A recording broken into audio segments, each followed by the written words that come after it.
Tenaga eksogen yang ketiga, pengendapan atau sedimentasi. Sedimentasi adalah proses pengendapan massa batuan atau tanah. Sedimentasi ini berlangsung setelah proses pelapukan dan erosi terjadi. Proses ini tidak terjadi dalam 1 hari atau 2 hari, tetapi mengalami berbagai tahapan sebelum terbentuk formasi batuan sedimen. Awalnya, sedimen atau partikel-partikel kecil batu terbawa oleh air, gaya gravitasi, gletser, dan angin, kemudian mengendap di tempat yang lebih rendah. Berdasarkan tenaga pengangkutnya, sedimentasi ini dibedakan menjadi 4. Yang pertama, pengendapan oleh air atau sedimentasi akuatik. Yang kedua, pengendapan oleh air laut atau sedimentasi marin. Yang ketiga, pengendapan oleh angin atau sedimentasi aeolis. Dan terakhir, pengendapan oleh gletser atau sedimentasi glasial. Pengendapan oleh air atau sedimentasi akuatik dan juga bisa disebut dengan sedimentasi fluvial, yaitu pengendapan material-material yang terangkut oleh air di sepanjang aliran sungai. Biasanya terjadi di badan sungai, pinggir sungai, muara, dan danau. Sedimen ini memiliki ciri khas, yaitu perbedaan butiran. Pada bagian hulu, batuan yang diendapkan adalah bongkahan berukuran besar, serta semakin ke hilir, butirannya akan semakin kecil, bahkan di daerah muara hanya berupa pasir dan lumpur. Contoh bentang alam hasil dari pengendapan oleh air ini diantaranya meander, oxbow lake, tanggul alam, delta, dan kipas aluvial. Nah, adakah yang pernah melihat bentang alam hasil dari pengendapan oleh air ini? Jika belum, mari kita kenal satu persatu. Meander. Meander adalah badan sungai yang berbelok-belok secara teratur dengan arah belokan mencapai lebih dari setengah lingkaran. Sebenarnya, meander atau kelokan pada sungai ini terjadi karena proses erosi dan sedimentasi yang terjadi secara bersamaan. Hal ini terjadi karena air yang mengalir di sungai tidak pernah mengalir dalam garis lurus, bahkan dalam alur sungai yang tampaknya lurus. Aliran air yang melewati batu atau penghalang lain akan menimbulkan area pergerakan air yang akan lebih lambat dan lebih cepat. Jika kita perhatikan gambar sungai bagian ini, maka dapat kita analisis bahwa proses erosi terjadi pada sisi kanan badan sungai, sedangkan di arah yang berlawanan atau sisi kiri badan sungai terjadi proses pengendapan. Bisa kita lihat ya di sini perbedaan dari kedua sisi sungai ini. Jika proses ini terus terjadi, maka kelokan pada sungai akan semakin terbentuk.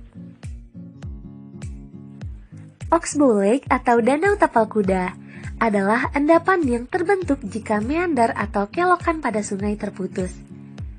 Hal ini terjadi jika proses meander berlangsung terus-menerus, sehingga meander tersebut hampir membentuk lingkaran dan membuat meander hampir saling bersentuhan. Dengan menipisnya pembatas antar meander ini, maka air akan dengan mudah menerobos, sehingga aliran sungai akan meninggalkan meander ini. Nah, sisa dari meander inilah yang dinamakan dengan Oxbow Lake atau Danau Tapal Kuda. Kenapa dinamakan demikian? Jika kita perhatikan, bentuk danau ini memang mirip dengan sepatu kuda. Tanggul alam, yaitu tanggul yang terbentuk akibat banjir di wilayah dataran rendah. Banjir ini membawa material-material seperti batu, pasir, lumpur, dan sebagainya yang kemudian terendapkan. Hal ini berakibat terjadinya pendangkalan pada sungai serta terbentuknya tanggul alami di kiri dan kanan sungai. Delta sungai, yaitu endapan di muara sungai yang terbentuk ketika air sungai bertemu dengan perairan lain yang memiliki laju arus lemah atau diam. Contohnya, ketika sungai bertemu dengan muaranya seperti danau atau laut. Endapan ini bisa berupa kerikil, batu, pasir, lumpur, dan sebagainya, yaitu hasil erosi yang terbawa oleh aliran sungai. Salah satu contoh delta terbesar adalah Delta Nil, yaitu sebuah delta yang terbentuk di utara Mesir di mana Sungai Nil bermuara ke Laut Tengah. Sebagai salah satu delta terbesar di dunia, Delta Nil ini memiliki panjang sekitar 160 km dan memiliki garis pantai sepanjang 240 km. Terbentuk karena proses pengendapan membuat Delta Nil ini menjadi wilayah yang subur di Mesir dan sangat cocok untuk mengembangkan pertanian atau agrikultur. Kipas aluvial, yaitu endapan yang berbentuk seperti kipas dan terbentuk oleh aliran sungai. Aliran tersebut berasal dari satu titik di ujung kipas. Kipas aluvial biasanya dapat ditemui di wilayah pegunungan yang sedang tererosi. Selanjutnya, sedimentasi marin, yaitu pengendapan hasil material abrasi di sepanjang pantai. Bentuk bentang alam yang disebabkan oleh sedimentasi marin ini antara lain pantai. Tentunya kita semua tidak asing lagi dengan pantai, yaitu tempat interaksi antara air laut dan daratan, di mana pantai ini banyak dijadikan sebagai objek wisata karena pemandangannya yang sangat bagus. Selanjutnya, spit, yaitu punggungan pasir yang memanjang ke arah lepas pantai. Tombolo. Tombolo adalah endapan pasir yang berbentuk memanjang yang menghubungkan pulau utama dengan pulau kecil di seberangnya. Ciri khas dari tombolo ini adalah kita bisa berjalan ke pulau kecil tersebut dengan berjalan kaki melintasi tombolo ketika air surut. Namun jika air laut pasang, maka tombolo ini akan menghilang. Pengendapan oleh angin atau sedimentasi aeolis. Pengendapan ini terbentuk karena adanya bantuan oleh tenaga angin, biasanya terjadi di daerah gurun.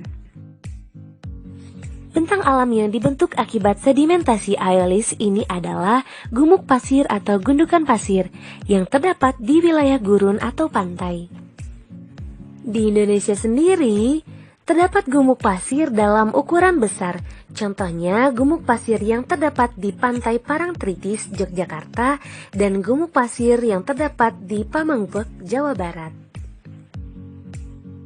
Pengendapan oleh gletser atau sedimentasi glasial, yaitu pengendapan yang dihasilkan oleh tenaga gletser. Salah satu contoh bentang alam hasil dari pengendapan oleh gletser ini adalah lembah-lembah yang terdapat di pegunungan tinggi yang awalnya berbentuk V, kemudian setelah tersedimentasi maka lembah tersebut berubah bentuknya seperti huruf U. Tenaga eksogen yang ketiga, mass wasting, yaitu proses geraknya massa batuan atau tanah karena adanya gaya gravitasi. Lapisan batuan atau lapisan tanah yang berada di muka bumi dapat berpindah secara massal dari tempat tinggi ke tempat yang lebih rendah. Perpindahan tersebut disebabkan oleh pengaruh gaya gravitasi, air, topografi, serta jenis batuannya. Berdasarkan proses terjadinya, mass wasting ini dibedakan menjadi dua, yaitu jenis pergerakan cepat dan jenis pergerakan lambat. Salah satu contoh mass wasting dengan jenis pergerakan cepat ini adalah tanah longsor, yaitu runtuhnya massa batuan atau tanah menuju ke bawah lereng dengan jumlah yang sangat besar.